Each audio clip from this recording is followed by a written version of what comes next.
दोस्तों नमस्कार। आज की वीडियो में हम बात करने वाले हैं एक झोला छाप बाबा जो कि अपने आप को परम ज्ञानी और साथ में कबीर साहिब जी के 13वें पंथ का प्रवर्तक बताता है। कहता है कि मैं ही सबको पार करूंगा, साथ में कहता है कि आत्मा ही सब कुछ है।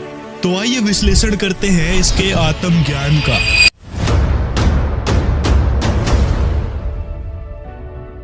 अब दोस्तों इसमें भी कुछ लोग बोलेंगे कि संत की निंदा नहीं करनी चाहिए। तो सर्वप्रथम आपकी जानकारी के लिए बता दें कि किसी के झूठ को और उसकी ऊटपटांग बातों की सच्चाई बताना निंदा नहीं होती, बल्कि ये तो एक परोपकार का काम होता है। इससे श्रद्धालु अपने आप को झूठे अज्ञानियों से बचा सकता है। जैसा कि हमारे पवित्र सदग्रंथ गीता जी और वेद, साथ में कबीर साहिब के ग्रंथ कबीर सागर में भी वर्णित है कि मृत्यु के बाद अपने कर्मानुसार हमको यानी आत्मा को स्वर्ग नरक में जाना पड़ता है। जो जैसी साधना करेगा, जिसकी साधना करेगा, उसके लोक में चला जाता है, जिसके विषय में पवित्र गीता जी और पवित्र वेदों में भी वर्णित है। लेकिन अब मृत्यु के विषय में ये नितिन साहिब जी क्या कह रहे हैं, सुनिए। और एक बार तुम्हें अपना स्वरूप पता लग गया तो तुम दोबारा कभी अज्ञान में आ ही नहीं सकते। शरीर छोड़ते ही तुम अपनी आत्मा में स्थित हो जाओ। यही परमपिता परमात्मा का मूल ज्ञान है। अब ये कह रहे हैं कि शरीर छोड़ते ही अपनी आत्मा में स्थिर हो जाओगे। कैसे भाई?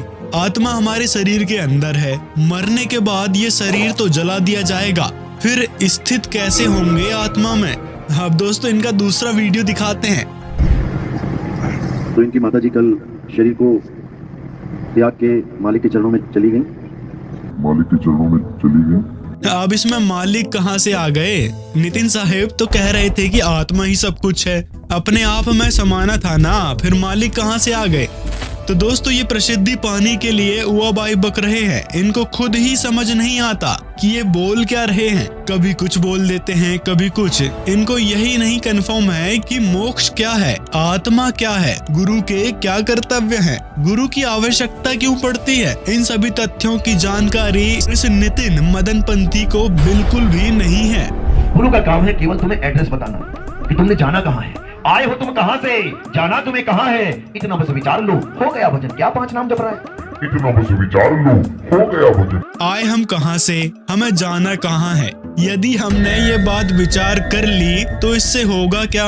यदि विचार करना ही भजन है, इससे ही मोक्ष हो जाता है, फिर गुरु बनकर भाषण क्यों दे रहे हो? सबको बोल दो कि आप सोच लो हम कहाँ से आए हैं, कहाँ जाना है। इस बात का ही बस सभी विचार करेंगे। लेकिन ये भाई साहब ऐसा नहीं बोलेंगे, क्योंकि इनको पता है इनके सामने जो लोग बैठे हैं वो भोले भाले हैं। बेचारे वो लोग समझ ही नहीं पाते कि ये बाबा जी जो हैं क्या बोलने लग रहे हैं।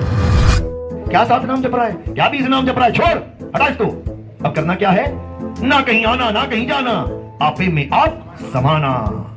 अरे भाई, आपे में आप कैसे समाएंगे? मतलब आत्मा में आत्मा कैसे समाएगी? इनका एक और वीडियो मिला है जिसमें ये काल के ब्रह्मांड से बाहर जाने की बात कर रहे हैं।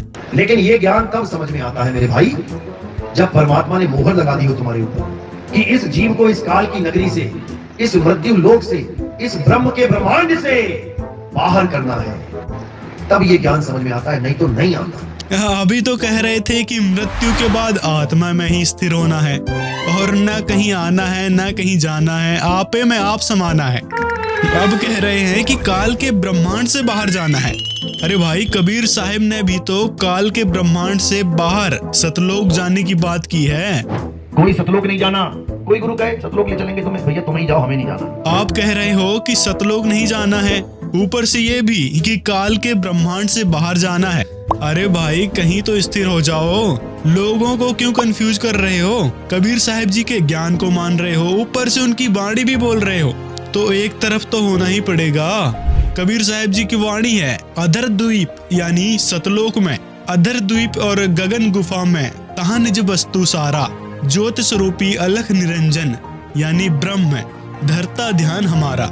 इस काल के ब्रह्मांड के बाहर ही सतलोक है, जहाँ जाने का प्रमाण कबीर सागर और पवित्र गीता जी में भी मिलता है।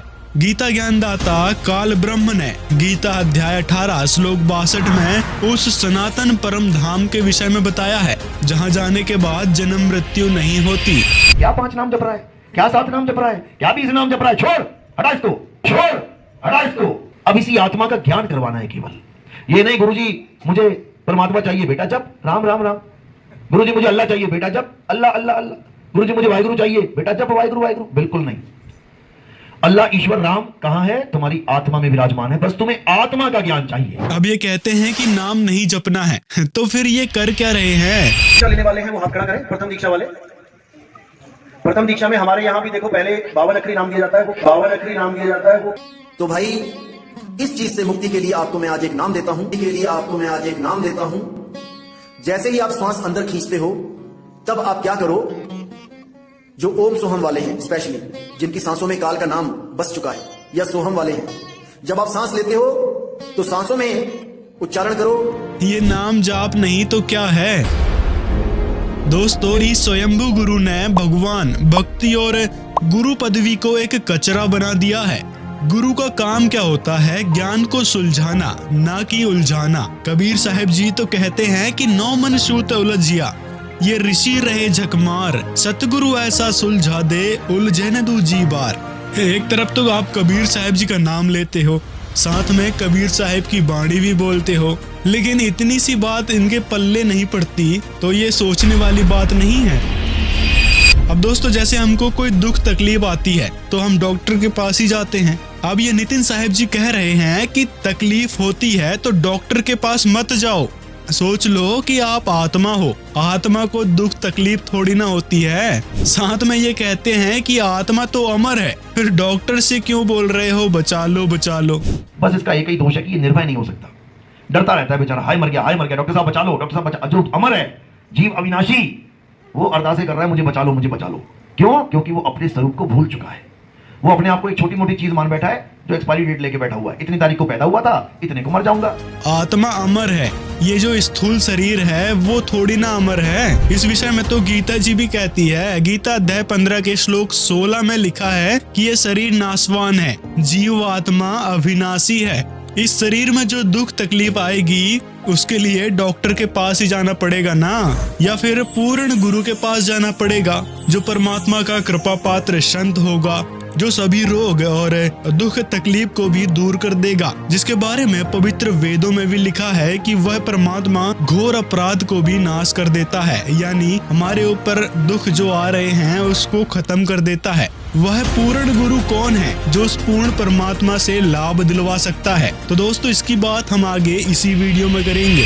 अब दोस्तों, अब आप सोच रहे होंगे कि दुख तकलीफ तो ये नितिन साहब जी भी दूर कर देते होंगे, ये भी तो अपने आप को पूर्ण संत मानते हैं, लेकिन ऐसा नहीं है दोस्तों। नितिन साहब का कहना है कि यदि आपको कोई दुख तकलीफ है तो मेरे पास मत आना।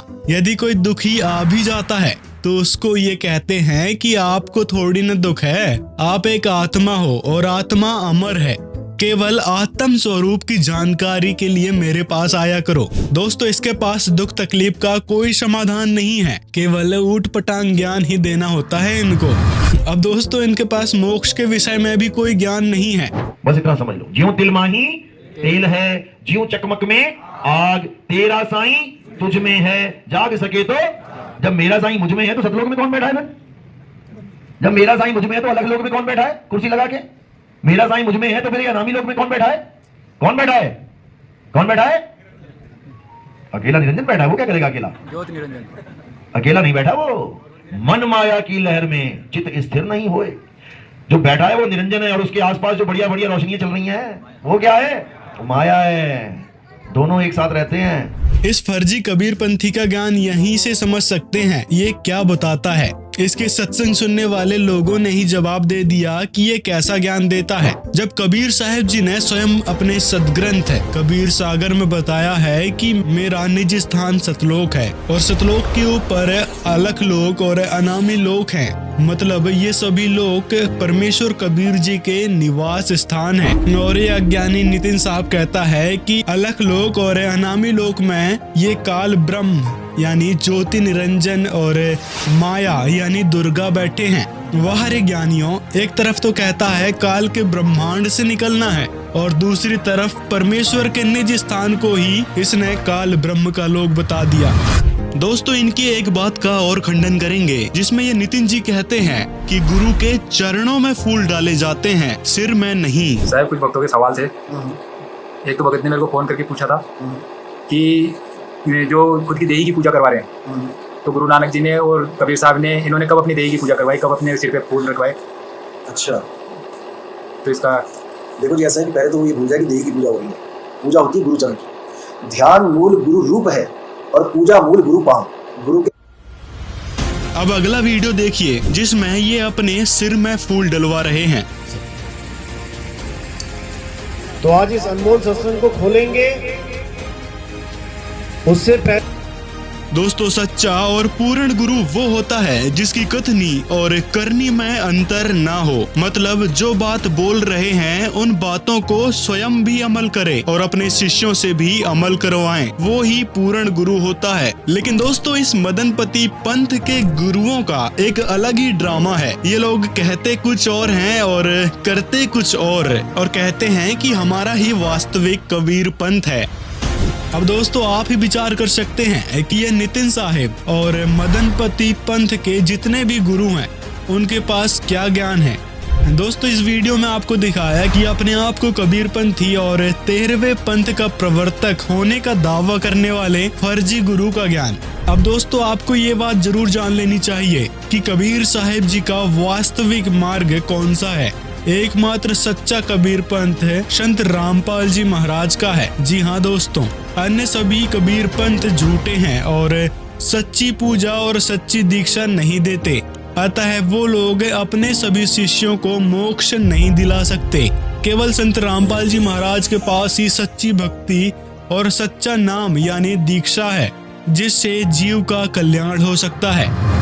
दोस्तों आपको यदि संत रामपाल जी के सच्चे कबीर पंथी होने पर कोई शंका है तो नीचे डिस्क्रिप्शन में एक पवित्र पुस्तक का लिंक मिलेगा, जिसमें सभी कबीर पंथियों का ज्ञान बहुत ही बारीकी से समझकर और कबीर साहब की वाणियों से मिलाकर इस पवित्र पुस्तक में विस्तार से लिखा गया है। एक बार ये पुस्तक जरूर पढ़ें। दोस्तों अगर वीडियो पसंद आया हो तो लाइक जरूर करें और इन फर्जी कबीर पंथियों के बारे में आपकी क्या राय है कमेंट में जरूर बताएं और वीडियो को ज्यादा से ज्यादा लोगों तक शेयर करें ताकि भगत समाज जागरूक हो सके। सत साहिब।